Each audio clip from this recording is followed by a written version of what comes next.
Karur guide YouTube channel நேயர்களுக்கு அன்பு வணக்கங்கள். இன்றைக்கி நம்ம வீடியோவில் நீண்ட நாட்களுக்கு பிறகு ஒரு இனிப்பான ஒரு வீடியோ பார்க்க போகிறோம். இனிப்பு அப்படின்னாலே எல்லாருக்கும் ரொம்ப பிடித்த ஒரு விஷயந்தான். சின்ன குழந்தைகள் முதல் பெரியவர்கள் வரை எல்லாருமே விரும்பி சாப்பிடக்கூடிய ஒரு தின்பண்டம் தான் பொரி உருண்டை. அந்த பொரி உருண்டை இல்லாத ஃபங்க்ஷனே இருக்காது. ஒரு திருவிழாவாக இருக்கட்டும், ஒரு கல்யாணமாக இருக்கட்டும், எங்கே போனாலும் அந்த பொரி உருண்டை அப்படிங்கிறது நம்ம கலாச்சாரத்தோடு இணைந்த ஒரு இனிப்பு வகையாக கருதப்படுது. அந்த பொரி உருண்டை இவ்வளோ நாள் நம்ம வாங்கி சாப்பிட்ருப்போம்.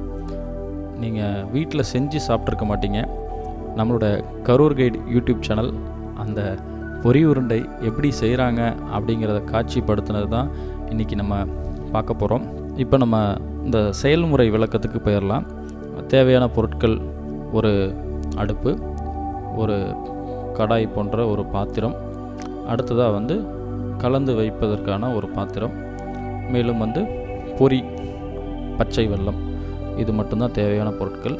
இந்த பொரி நம்ம எத்தனை பங்கு யூஸ் பண்ணுறோமோ, அதாவது 4ல் 1 பங்கு, 1 லிட்டர் பொரி யூஸ் பண்ணுறீங்க அப்படின்னா 1/4 லிட்டர் டம்ளர் அளவுக்கு வெல்லம், பச்சை வெல்லம் எடுத்துக்கணும்.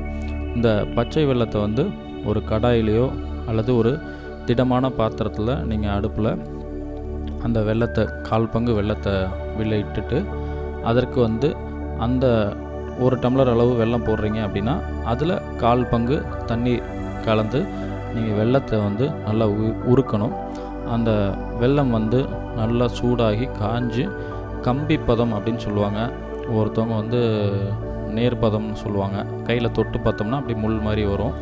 அந்த டெம்பரேச்சருக்கு வெல்லம் ரெடி ஆனதுக்கப்புறம் ஏற்கனவே இருக்கக்கூடிய பொரி, சாதாரண பொரி தான், கடைகளில் இருக்கக்கூடிய பொரி தான். நீங்கள் கலருக்கு வேணால் கலர் ஃப்ளேவர்ஸ் ஆட் பண்ணிக்கலாம்.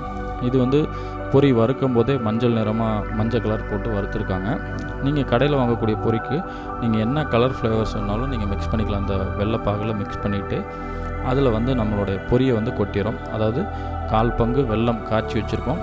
அதில் 4 மடங்கு பொரியை உள்ளே போட்டு நல்லா கிளறிடுறோம். ஃபுல்லாக கிளறிட்டு அந்த சூடு ஆரங்குலாட்டியும் அந்த பாத்திரத்துலேருந்து மற்றொரு தட்டிலையோ ஏதோ ஒன்றில் நம்ம கொட்டிட்டு அது நமக்கு தேவையான அளவில் கையில் உருண்டையாக பிடிச்சு வச்சிட்டிங்கன்னா 10லேருந்து 15 நிமிடத்துக்குள்ளே நமக்கு தேவையான அழகான பொரி உருண்டை தயார்.